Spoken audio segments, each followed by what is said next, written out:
Hey guys, thanks for joining me for another Silhouette Sunday video. In today's video, I don't have any on-screen portion to share with you. I'm just going to be assembling a project.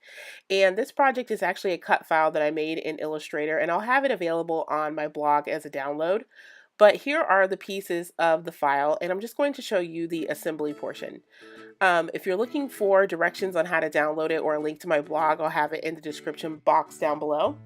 But anyways, I have the pieces die cut for my card, and you can see I have the top panel and the bottom panel, plus the two pieces where my sentiment is going to go. Before I score my card base, I'm actually going to go ahead and adhere this wavy portion that's going to be the top part of the card, and then I'm going to score it using my scoreboard. And adhering it first and then scoring it guarantees that the top score line and my pattern paper actually match up perfectly.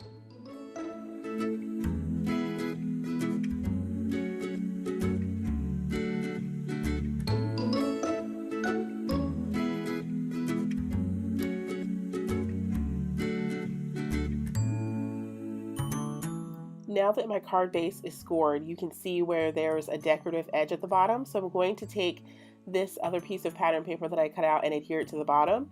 And you can modify this piece any way you want inside Silhouette Studio and make it taller or shorter based off how much or how little of the back of the card, like the white portion, that you want to see. But in this instance, I don't want it to be shown at all, so I actually stretched it just a little bit.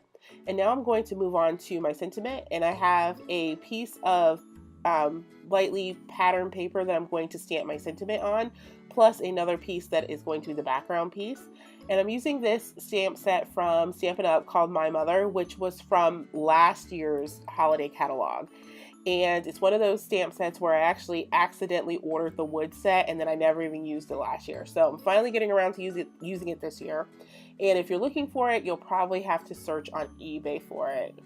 But anyways, I've taken my powder tool and I've coated my piece of paper with my powder tool because I'm going to stamp this sentiment in Versamark ink and then heat emboss it using some white embossing powder.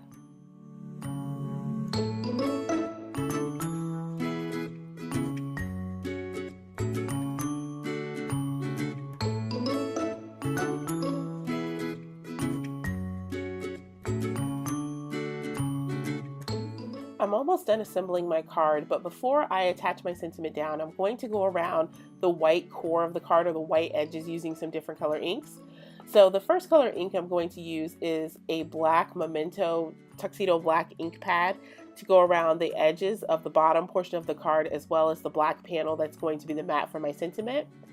Then I'm going to use an ink blending tool from Tim Holtz to go around the top portion of my card using Coastal Cabana.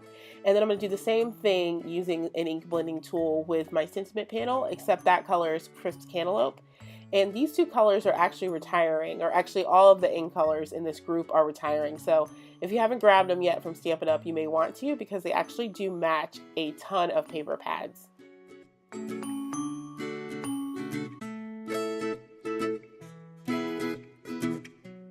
I actually did end up using all of the stamps in this stamp set, and here I'm trying to use this stamp to cover up where I accidentally got a fingerprint on the front of this little sentiment piece, and it didn't work because the ink is not opaque enough, like it's not thick enough, so I'll end up covering it later. But after I finished decorating the panel with a couple of hearts, I attached the stamped portion down to my mat, and then I attached it to the main base of the card using dimensional adhesive.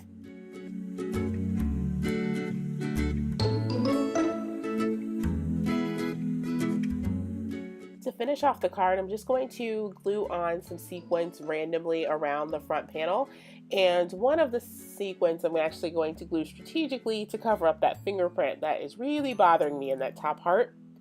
And to glue them down, I'm using a little bit of Glossy Accents and my Quick Pick tool.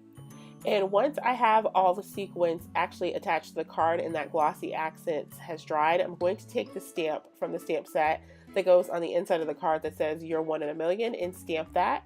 And that pretty much completes the card. So here's a look at the final product. And as always, guys, thanks for watching.